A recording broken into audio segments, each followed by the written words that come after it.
This is what the Baltic Sea, just off the coast of the Danish island of Bornholm, looked like yesterday.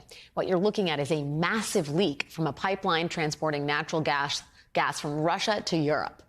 Earlier this week, multiple explosions caused 4 leaks in the Nord Stream and Nord Stream 2 pipelines, causing the release of millions of tons of methane into the sea. The 2 pipelines under the Baltic Sea are each over 750 miles in length. Both pipelines, which lie more than 300 feet below the surface, are not operational at the moment and were not operational at the time of the explosions. Russia suspended the flow of gas through the Nord Stream pipeline in August in response to Western sanctions, while operations at Nord Stream 2 were frozen by Germany days before Russia invaded Ukraine. And as to what happened exactly, that is a mystery. The European Union this week called it, quote, a deliberate act. European officials said that the pattern of the damage suggested a coordinated explosion. Today, Russia denied involvement and asserted the leaks were the result of state-sponsored terrorism. Meanwhile, NATO said that the explosions indicate, quote, the result of deliberate, reckless, and irresponsible acts of sabotage. So it sounds like everyone is in agreement that this was no accident, but rather an attack. But an act of sabotage? Who would do that? And why? Well, CNN reports today, and note that this is not confirmed by NBC News, but CNN is reporting that European security officials observed Russian Navy ships in the area of the leaks earlier this week when the underwater explosions were reported. I mean, it is worth asking, would Russia ever gin something up to assert its power? Well, Vladimir Putin is set to hold a rally of sorts tomorrow after a sham referendum was held to annex 4 Ukrainian territories.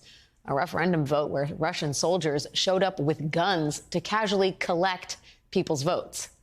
Unsurprisingly, the results were a resounding yes for annexation. 99%, 93%, 98%, and 87% respectively in the 4 regions that are, according to the Kremlin, now part of Russia. Putin plans to officially announce the results at a Kremlin ceremony tomorrow, but it comes as nearly 200,000 Russians 200,000 have fled the country to avoid Putin's partial mobilization, announced last week. In a rare moment of candor, Putin tonight in an address on state TV acknowledged mistakes had possibly been made with how men were being drafted.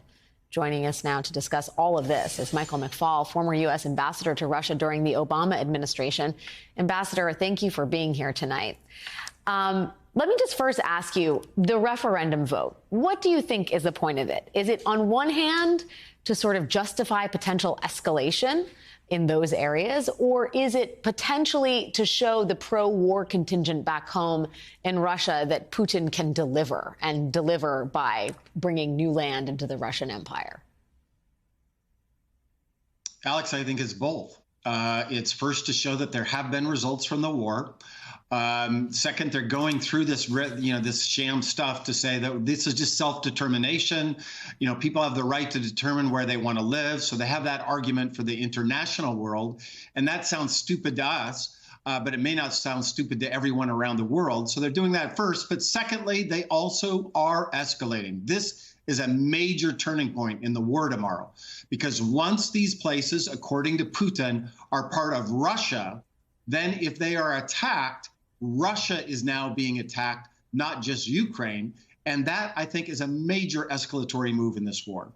Do you think he feels like he needs to make escalatory moves when he sees the reports, if he does see them, of hundreds of thousands of Russians fleeing the country to avoid having to fight his war in Ukraine? Without question. And remember, they're fleeing because he did something he also didn't want to do because he was losing this war. He ordered a partial mobilization. He wanted to get 300,000 soldiers. It looks like he's mobilized a lot of young men, but he's mobilized them to leave, maybe more than 300,000 by the time this is over. He didn't want to do that. He promised the Russian people, this is not a war. It was just a special military operation inside Ukraine. He was losing after 7 months, right? He didn't overthrow the quote unquote Nazis. He didn't demilitarize Ukraine. He didn't take Kiev, right? He lost the Battle of Kiev. He lost the Battle of Kharkiv. So he was compelled, because he was losing, to do this. And now it's having these very dangerous results for him inside his own country. I mean, when we talk about the people who are being conscripted into this army, I want to call your attention to a statement from the U.S. State Department advising Americans to get out of Russia. Otherwise, they are at risk of getting drafted into Putin's army. Russia may refuse to acknowledge dual nationals' U.S. citizenship, deny their access to U.S. consular assistance, prevent their departure from Russia, and conscript dual nationals for military service. U.S. citizens residing or traveling in Russia should depart Russia immediately. What would cause the U.S. State Department to, what level of concern would cause the U.S. State Department to issue something like this? And do you find it, feasible that Putin would try and draft U.S. nationals into his army? Well, I certainly hope he doesn't do that. I want to be clear about that. I've heard from families inside Russia with American passports, but mixed families that can't get out. They're terrified right now. But I think they have reason to be concerned because he's also drafting Ukrainians. That's what's going to happen in those territories we were just talking about. After tomorrow, he's going to start drafting people that live there. There are reports that he's drafting ethnic Tatars that live in Crimea to go fight against the Ukrainians. That is a real sign of desperation, and so we shouldn't be surprised if it happens. Let me just ask you if you have a theory on the Nord Stream and Nord Stream 2 pipeline explosions. Do you have a theory on those explosions? Honestly, I don't. This is weird. I mean, it's clear now these were sabotage, terrorist attacks, whatever you want to call them. It's not clear who did them. But I do think it's a wake-up call for all of Europe that it's time to get off of Russian fossil fuels. I worked in the Obama administration, and during the transition, I wrote the memo for how to deal with Russia back in the fall of 2008.